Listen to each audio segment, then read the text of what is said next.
ഏറ്റവും പ്രിയപ്പെട്ടവരെ, എല്ലാവർക്കും നമസ്കാരം. കാലത്തിൻ്റെ കുത്തൊഴുക്കിൽ നാം മറന്നു പോകുന്ന ഒരുപാട് സംഭവങ്ങളുണ്ട്, ഒരുപാട് വ്യക്തികളുണ്ട്. സമൂഹത്തെ മാറ്റിമറിക്കുന്നതിൽ നിർണായക പങ്കുവഹിച്ച, ചരിത്രപരമായ പങ്കുവഹിച്ച ഒരുപാട് വ്യക്തികളും സംഭവങ്ങളും ഇത്തരത്തിൽ മറവിയിൽ ആണ്ടുപോവാറുണ്ട്. അവരെയൊക്കെ നാം ഓർമ്മയിലേക്ക് കൊണ്ടുവരേണ്ട കാലമാണ് ഇത്. അത്തരത്തിൽ ഒരാളാണ് സ്നേഹലത റെഡ്ഡി. ഓർമ്മകൾ ഉണ്ടായിരിക്കണം എന്ന ഇന്നത്തെ പങ്ക്തിയിൽ സ്നേഹലത റെഡ്ഡിയെ നമുക്ക് പരിചയപ്പെടാം.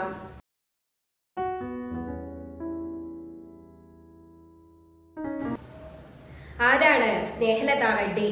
സ്നേഹലതയെക്കുറിച്ച് പറയുമ്പോൾ അടിയന്തരാവസ്ഥയെക്കുറിച്ച് പറയേണ്ടി വരും. ചോദ്യങ്ങൾ ചോദിക്കുന്നവരെ നിശബ്ദരാക്കാൻ ഭരണകൂടം ഏതറ്റം വരെയും പോകുമെന്ന് തെളിയിച്ച കാലമാണ് അടിയന്തരാവസ്ഥ. 1975 ജൂൺ 25-നാണ് ഇന്ദിരാഗാന്ധി അടിയന്തരാവസ്ഥ പ്രഖ്യാപിക്കുന്നത്. പിറ്റേന്ന് തന്നെ പ്രതിപക്ഷത്തുള്ള, പ്രത്യേകിച്ച് സോഷ്യലിസ്റ്റ് പാർട്ടിയിലെ നേതാക്കന്മാരും താഴേക്കിടയിലുള്ള പ്രധാന പ്രവർത്തകരും ഇരുമ്പഴിക്കുള്ളിലായി. പക്ഷേ റെയിൽവേ സമരത്തെ തുടർന്ന് യൂണിയൻ ഗവൺമെന്റിന്റെ തലവേദനയായി മാറിയ ജോർജ് ഫെർണാണ്ടസിനെ പിടികൂടാൻ ഗവൺമെന്റിനായില്ല. വേഷപ്രച്ഛന്നനായി അദ്ദേഹം അടിയന്തരാവസ്ഥയ്ക്കെതിരെ ഒളിപ്രവർത്തനം സംഘടിപ്പിക്കുന്നതിനായി രാജ്യമെമ്പാടും സഞ്ചരിച്ചു. അങ്ങനെ സഞ്ചരിക്കുന്നതിനിടയിൽ ബംഗളൂരുവിൽ സ്നേഹലത റെഡ്ഡിയുടെ വാസസ്ഥലത്ത് ഇദ്ദേഹം ഒളിവിലിരുന്നു. ആ ജോർജ് ഫെർണാണ്ടസ് എവിടെ എന്ന് ചോദിച്ചാണ് സ്നേഹലതയെ കസ്റ്റഡിയിലെടുക്കുന്നത്. അതിന് ഉത്തരം നൽകാത്തതിനാണ് 1976 മെയ് 2-ന് അറസ്റ്റ് ചെയ്ത് വിചാരണയില്ലാതെ 8 മാസക്കാലം സ്നേഹലതയെ തടവിലാക്കുന്നത്. തടവറയിൽ നിന്ന് ഒളിച്ചു കടത്തിയ സ്നേഹലതയുടെ ഡയറി കുറിപ്പുകൾ പീഡനങ്ങളുടെ ഭീകരത വെളിപ്പെടുത്തുന്നതാണ്. വെളിച്ചവും വായുവും കടക്കാത്ത കുടുസുമുറിയിൽ, ആരെയും കാണാൻ അനുവാദമില്ലാതെ, തണുപ്പകറ്റാനുള്ള വസ്ത്രങ്ങളില്ലാതെ, പ്രാഥമിക ആവശ്യങ്ങൾ പോലും നിറവേറ്റാനുള്ള സൗകര്യമില്ലാതെ നഗ്നയാക്കി മർദ്ദിക്കപ്പെട്ടതിൻ്റെ നിരവധി ചിത്രങ്ങൾ ആ ഡയറി കുറിപ്പുകളിൽ നമുക്ക് വായിച്ചെടുക്കാം. ജയിലിൽ അടയ്ക്കപ്പെടുന്നതിന് മുമ്പ് തന്നെ ആസ്മ രോഗിയായിരുന്നു അവർ. ശരീരത്തിൽ താങ്ങാനാവുന്നതിലധികം അളവിൽ ജയിലിൽ വെച്ച് മരുന്നുകൾ കുത്തിവയ്ക്കപ്പെട്ടു. അമിത ഔഷധ പ്രയോഗത്തിൽ മരണപ്പെടുമെന്ന സ്ഥിതി പലപ്പോഴും ഉണ്ടായി. അപ്പോഴൊക്കെ ഡോക്ടർമാർ അവരെ ആശുപത്രിയിലേക്ക് മാറ്റണം എന്ന് ശുപാർശ ചെയ്തു. എന്നാൽ അതെല്ലാം നിരാകരിക്കുകയാണ് ഉണ്ടായത്. കടുത്ത രോഗാവസ്ഥയിലും തൻ്റെ ഒപ്പം തടവറയിലുള്ള മറ്റ് സ്ത്രീ തടവുകാർക്ക് ആർത്തവകാലത്ത് സാനിറ്ററി നാപ്കിൻ നൽകണമെന്നാവശ്യപ്പെട്ടും നഗ്നരാക്കി മർദ്ദിക്കുന്നതിനെതിരെയും അവർ നിരാഹാര സമരം നടത്തി. ആവശ്യങ്ങൾ അവർ നേടിയെടുത്തു.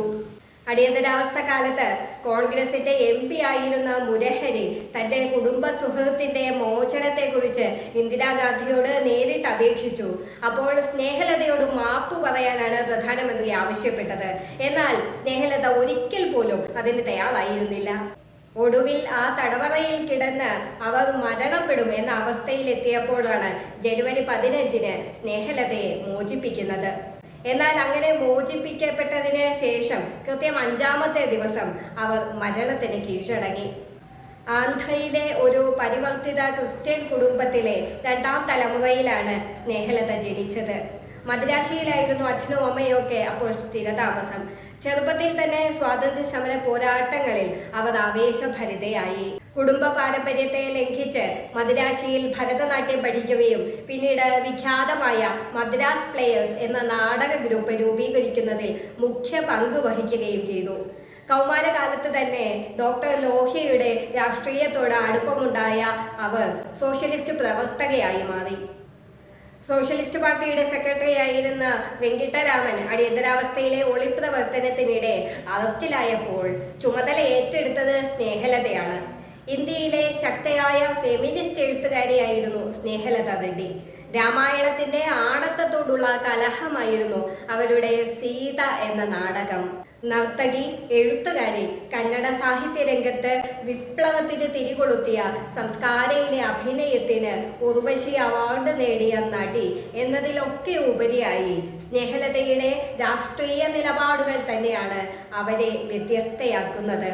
അപ്രഖ്യാപിത അടിയന്തരാവസ്ഥ നിലനിൽക്കുന്ന ഇന്നത്തെ കാലത്ത് സ്നേഹലത റെഡ്ഡിയുടെ ഓർമ്മകൾക്ക് മിഴിവേറുകയാണ്. ഓർമ്മകൾ ഉണ്ടായിരിക്കണം. നന്ദി.